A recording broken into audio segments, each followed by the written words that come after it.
I'm nobody. Who are you? Are you nobody too?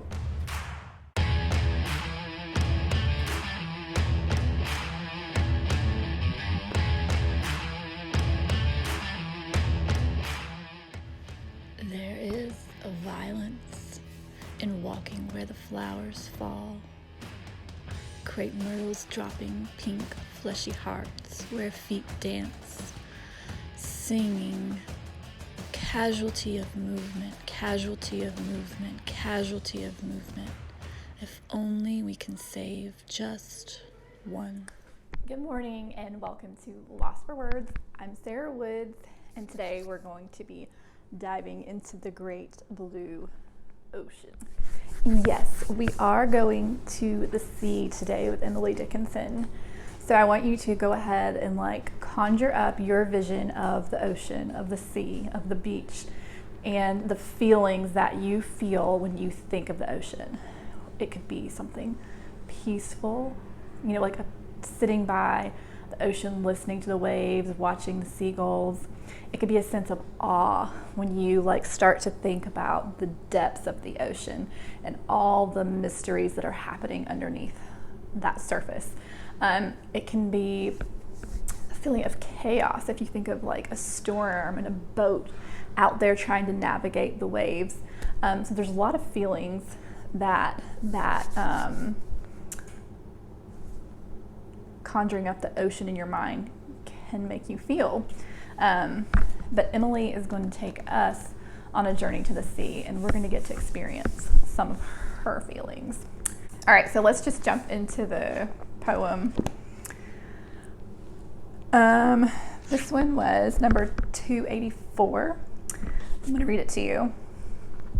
It says, "The drop that wrestles in the sea forgets her own locality as I toward thee. She knows herself an instant small, yet small she sighs if all is all, how larger be? The ocean smiles at her conceit, but she, forgetting Amphitrite, pleads me." So here we have this tiny little drop that is, can you imagine this little drop floating about in this humongous ocean, wrestling as it is tossed to and fro in this huge, huge body of water. The drop that wrestles in the sea. So you imagine this drop just being tossed to and fro out in this big body of water. Sort of, to me, it says that wrestles in the sea. So it almost has this feeling of struggle, of being lost, of being overwhelmed by the sea. And it says forgets her own locality. So this little drop out there in this big ocean has forgotten her own position, has forgotten herself, has forgotten maybe who she is.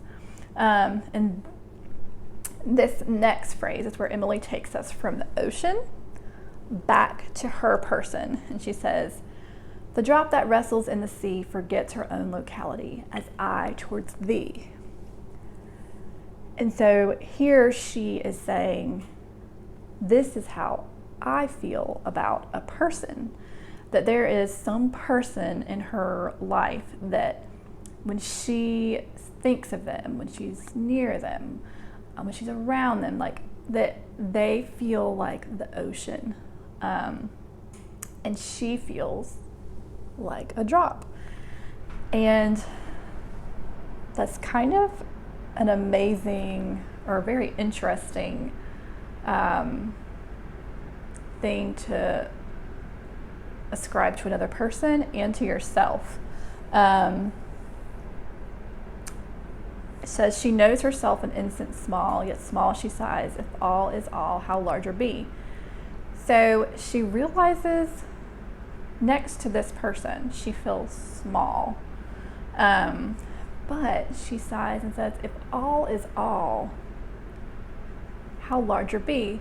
So it's almost like you find her questioning, but if I'm a part of you and you're the ocean, then maybe I'm as big as you.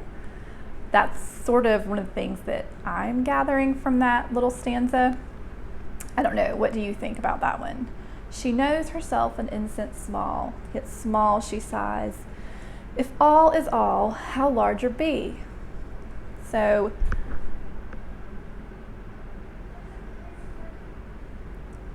you have her, she is small, this other person is the sea.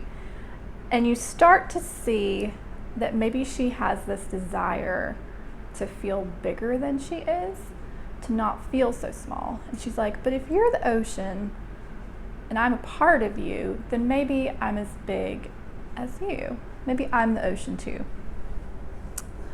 The ocean smiles at her conceit, but she, forgetting Amphitrite, pleads me.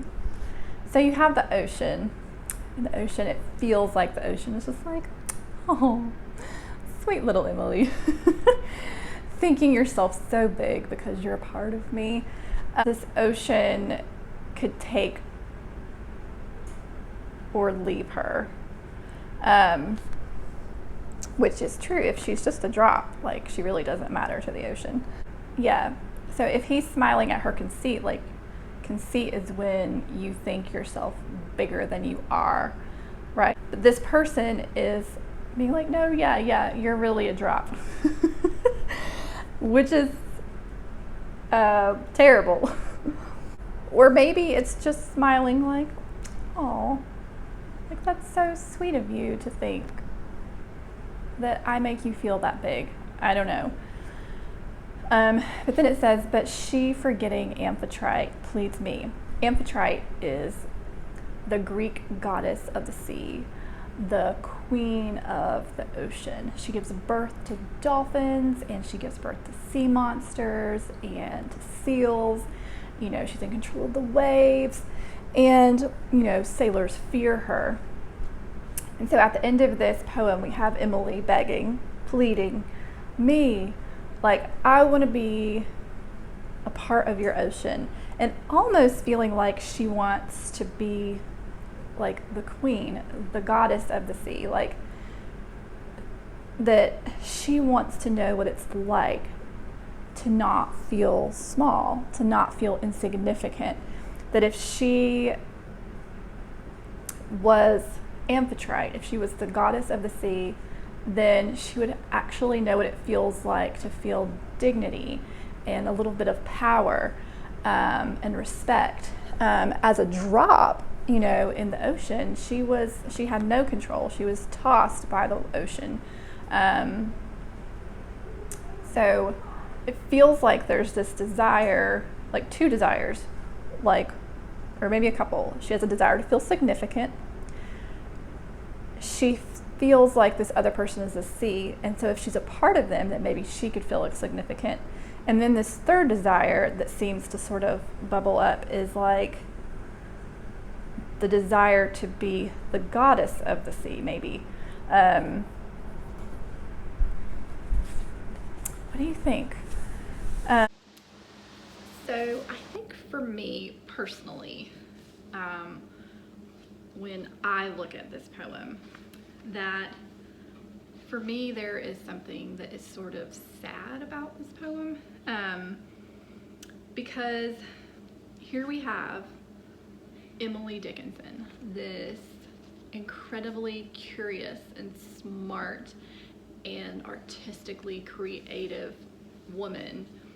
I mean, look at what she wrote. Look how much she's written. She spent her life writing these amazing poems.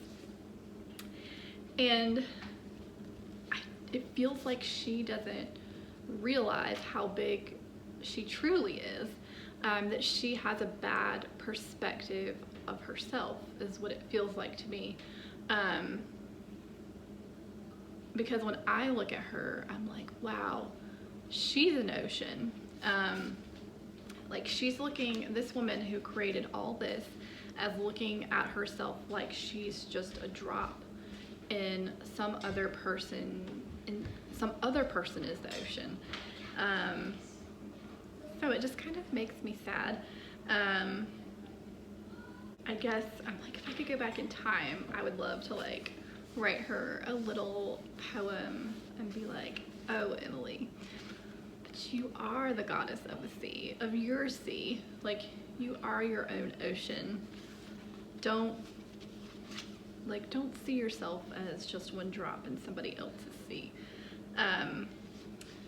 That, like, if you only knew, like, what a force of nature you are, and how much I respect from the future. I respect your work and what you've made. I don't know. I wish she could see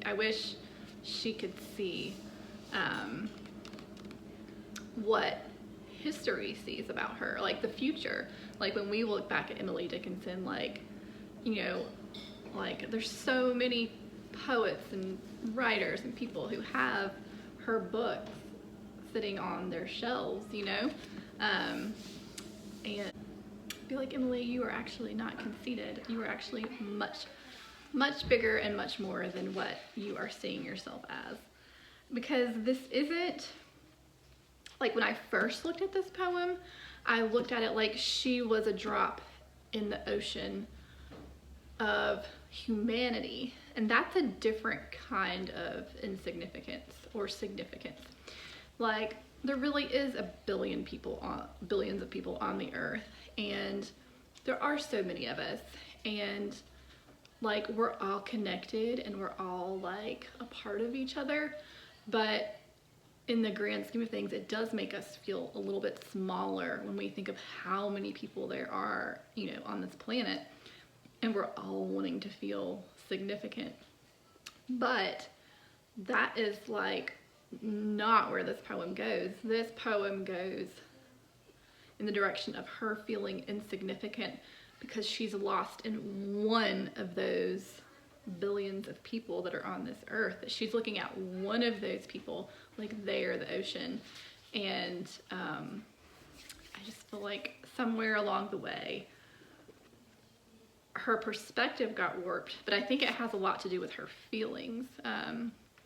That sometimes our feelings kind of carry us along in ways that we can't always help until we can see them. So if you do feel that small, then you feel that small. And if you get around someone else who feels that amazing and that overwhelming and that mysterious and larger than life, and you haven't, and you don't like see yourself correctly, then you will get lost in that person. So those are just my thoughts. So thank all of you nobodies for joining me. I hope you have a great week.